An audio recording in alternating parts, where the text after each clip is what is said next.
Social media के मेरे दोस्तों, आपको सादर नमस्कार। आज मैं इस मुद्दे की शुरुआत कर रहा हूं योगी आदित्यनाथ से कुछ कहकर। मैं इनसे कह रहा हूं कि योगी जी, हम धर्म पत्नी से इश्क करेंगे। तो आप भी सोच रहे होंगे तो इसमें योगी जी की क्या भूमिका है, मुझे इश्क करना है तो मैं करूं। आप ठीक ही सोच रहे हैं कि इसमें योगी जी की कोई भूमिका नहीं है। दरअसल मैं न तो उन्हें ये बता रहा हूं कि हम धर्मपत्नी से इश्क करेंगे और न उनसे कोई अनुमति ले रहा हूं। वास्तव में ऐसा कहकर मैं उनसे एक सवाल पूछ रहा हूं जो देश के लिए एक व्यापक सवाल है।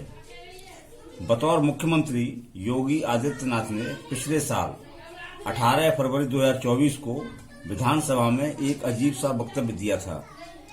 योगी के इस बयान को याद करते हुए उनसे किया जाने वाला सवाल इस वीडियो के अंत में मैं करूंगा। अब मैं चर्चा कर रहा हूं सुप्रीम कोर्ट के एक बेहतरीन फैसले पर जो इसी 15 अप्रैल 2025 को आया, यानी अभी 4-5 दिन पहले।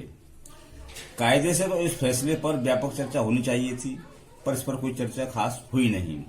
बहरहाल तो मुद्दा यह था कि महाराष्ट्र की वर्षाताई संजय बगाड़े ने सुप्रीम कोर्ट में अपनी याचिका उर्दू भाषा को लेकर की थी। वर्षाताई को उर्दू भाषा से बड़ी नफरत है।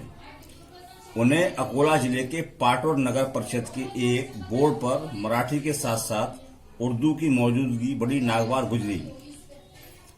वर्षाताई पूर्व नगर सेविका थी, इस लिहाज से उन्हें लगा कि यह नगर की बहुत बड़ी सेवा होगी कि वे साइन बोर्ड से उर्दू को हटवा दें।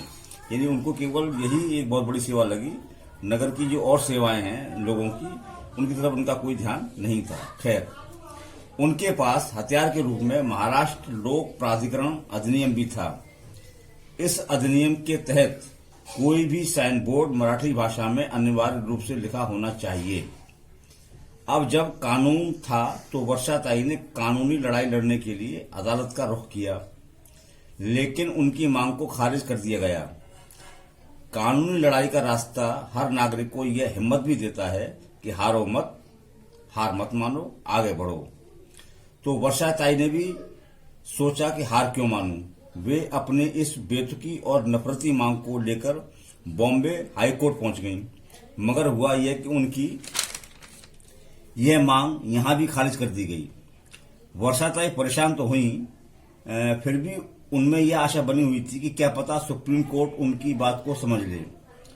वो मानकर चल रही थी कि जब उनके पास महाराष्ट्र का एक कानून है तो साइन बोर्ड से उर्दू को क्यों नहीं हटना चाहिए। सुप्रीम कोर्ट के जस्टिस सुधांशु धूलिया और जस्टिस विनोद चंद्रन की बेंच ने भी वर्षाताई की इस याचिका को खारिज कर दिया।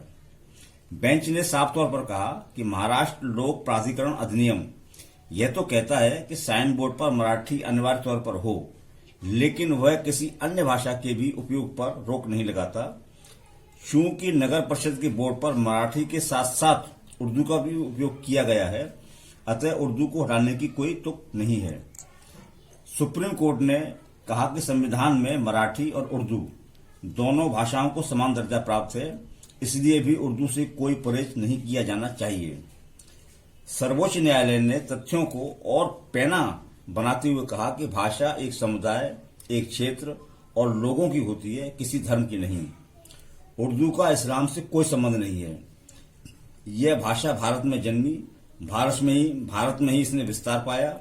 गंगा जमुनी या हिंदुस्तानी तहजीब का उर्दू एक बेहतरीन नमूना है।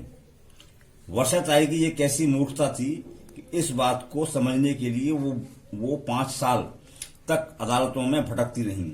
खैर छोड़िए, जाने दीजिए। नफरती लोग ऐसी मूर्खताएं किया ही करते हैं।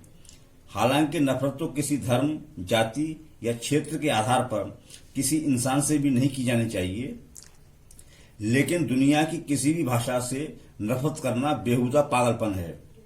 हमारे देश में जो कट्टर हिंदुत्ववादी हैं वे मुसलमानों से नफरत करते ही हैं। कमाल की बात यह है कि वे इसी कड़ी में उर्दू से भी नफरत करने लगते हैं और करते हैं। कस्में खाते हैं कि एक दिन हम भारत से उर्दू को हटा ही देंगे। मुझे इस संदर्भ में जावेद अख्तर का एक शेर बड़ा अच्छा लगता है।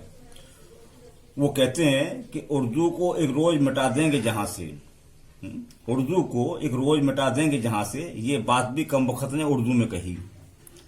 तो उर्दू से नफरत करने वाले ये समझ लें कि उर्दू बोलचाल वाली हिंदी में इस तरह घुल मिल चुकी है कि दैनिक उपयोग में आपका काम बिना उर्दू के चल ही नहीं सकता।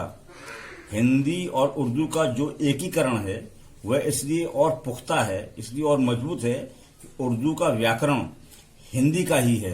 उर्दू में क्रियाएं और सहायक क्रियाएं हिंदी की ही उपयोग में होती हैं। और मेरी तो यह समझ में नहीं आता कि नफरतियों को उर्दू में क्या खराबी लगती है। हिंदी की तरह उर्दू में भी बहुत अच्छा साहित्य लिखा गया है और लिखा जा रहा है। आइए अब योगी आदित्यनाथ को लेकर आते हैं। योगी जी ने विपक्ष को सुनाते हुए जो बयान उत्तर प्रदेश विधानसभा में दिया था वो था कि विपक्ष बच्चों को उर्दू पढ़वाकर क्या उन्हें मौलवी और कठमुल्ला बनाना चाहता है। तो योगी जी की इसी सोच को समझते हुए मैंने योगी जी से कहा है कि इसलिए तो मैंने कहा कि योगी जी हम धर्मपत्नी से इश्क करेंगे। इस वाक्य में धर्मपत्नी हिंदी का शब्द है, इश्क उर्दू का है, तो इस वाक्य में कौन सा अधर्म हो गया? ये सवाल मेरा योगी जी से है। मैं बार बार यही गुजारिश या फिर निवेदन करना चाहूंगा कि हर भाषा का आनंद लीजिए, किसी भी भाषा से नफरत मत कीजिए। आपने मेरे चैनल को सब्सक्राइब किया है, वीडियो को शेयर किया है, इसके लिए मैं तहे दिल से आपका शुक्रिया अदा करता हूं।